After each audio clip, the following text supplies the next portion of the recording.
तपाईलाई एउटा कुरा भन्छु है, यो मेरो जेठी फुपूको घर हो क्या। म हिँडेर आएँ भने यति इमोसनल हुन्छु नि।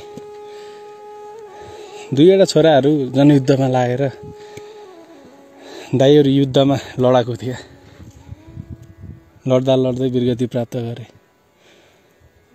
औषधि उपचार नपाएर क्यान्सरबाट फुपू बित्नुभयो। मेरो आफ्नै खुदको जेठो फुपू हो।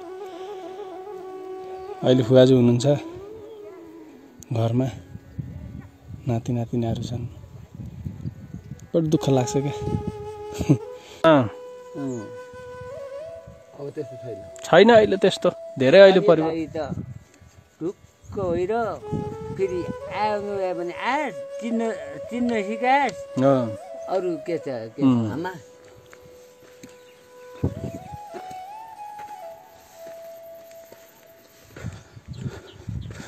माथिबाटि खरक छ त, यो खरक यो पहिला हामी फुपूको हो। त्यही खरकबाट पनि कैयौँ दिन बसेका छौँ हामी।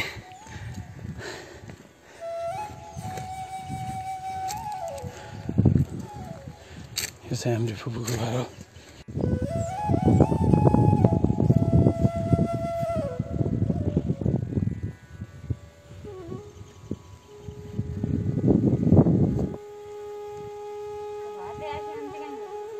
म घर जाई सके परबाट हातन कि आमा आछ पख मन पठाइदिउँला। लम्बू गाउँबाट भेटघाट गरेर बिस्तारै बिस्तारै हामी मुम्रातिर प्रवेश गर्दैछौँ। अब युनि स्कुल छ, खैरा स्कुल।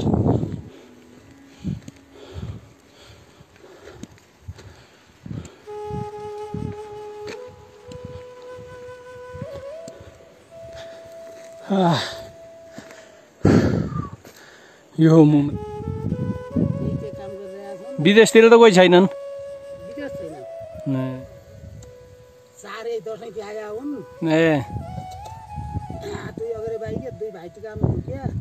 अरे हाम्रो पुस्ता त बाध्यताले आइपुग्या हो भने जस्तो भयो क्या। तिरको भेडा पालन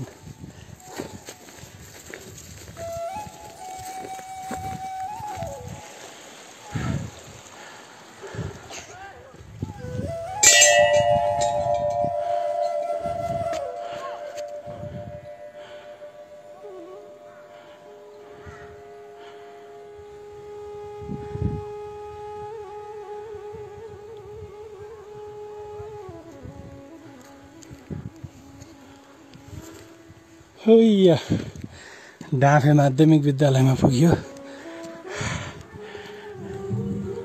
मुम्राको डाँफे स्कुलबाट बिस्तारै अगाडि जाँदैछौँ।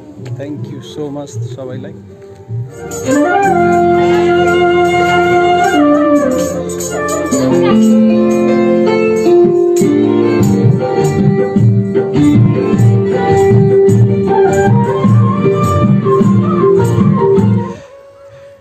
त्यहाँ गाउँबाट हल्का फुल्का कुरा गर्दै, कुराहरू सुन्दै, यहाँ स्कुल हुँदै बिस्तारै माथितिर त्यहाँतिर जाउँ भने हो। बाट सन्तुष्टि हुनुहुन्छ त? अनि के का सन्तुष्टि के दिने हौ? बुझ्दिन त यो सरौँ त्यो सरौँ भने अहिले कहाँ पनि के दिए?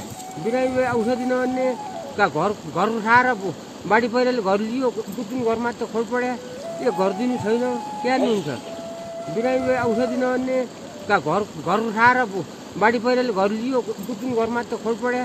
यो घर दिनु छैन, क्या दिनुहुन्छ? कसै नदिने भने नि अब हो कसै नदिने साह्रो बस्यो नि यतै उठाइकन कोलेलाई कोही उठिकन पुरा जाऊ भन्छु भन्ने होइन। दिकन क्या दिनु? मन आँट्यो यहाँबाट बोकिकन ल्याउँ र काठमाडौँ। एकजना नेता मुजी कोही एकजना के भने भेला पऱ्यो नि, एकजना हामी यहाँ छौँ यो गरिब जनता के भने सेवा कोही भनेनन्। काठमाडौँ गइकन हामी 4 महिना बसेका छौँ त्यहाँ हो। काठमाडौँ बिरामी सबै बिरामी थिए त भने यहाँ मन त यता बिउ उत्यो र अँध्यारो पनि हुन थालिसकेको छ। अब बिस्तारै गाउँ बस्ती डुल्दै मान्छेहरू भेट्दै अगाडि बढ्ने क्रम जारी छ। गाउँ ठाउँ बाटोघाटो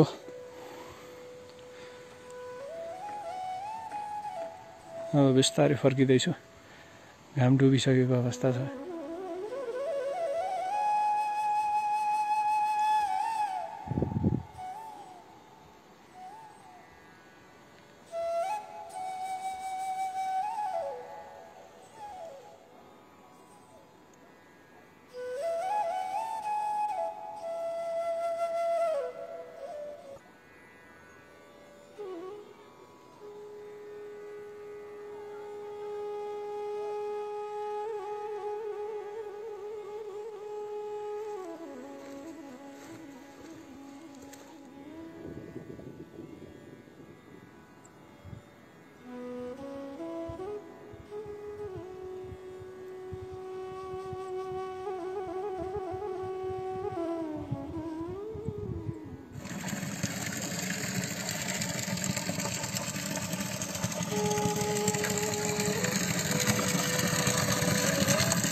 ल आजको यात्रालाई यहीँ बिट मारियो। अब गाउँ पुग्न थालियो। खोल्लेला पुगियो। खोल्लेलाबाट बिस्तारै घर पुगिन्छ। थ्याङ्क यू सो मच सबैलाई। जय कालीकोट। इस रात के उस पार लेकिन फिर सवेरा है। हर समंदर का कहीं पर तो किनारा है। आज अपना हो न हो पर कल हमारा है।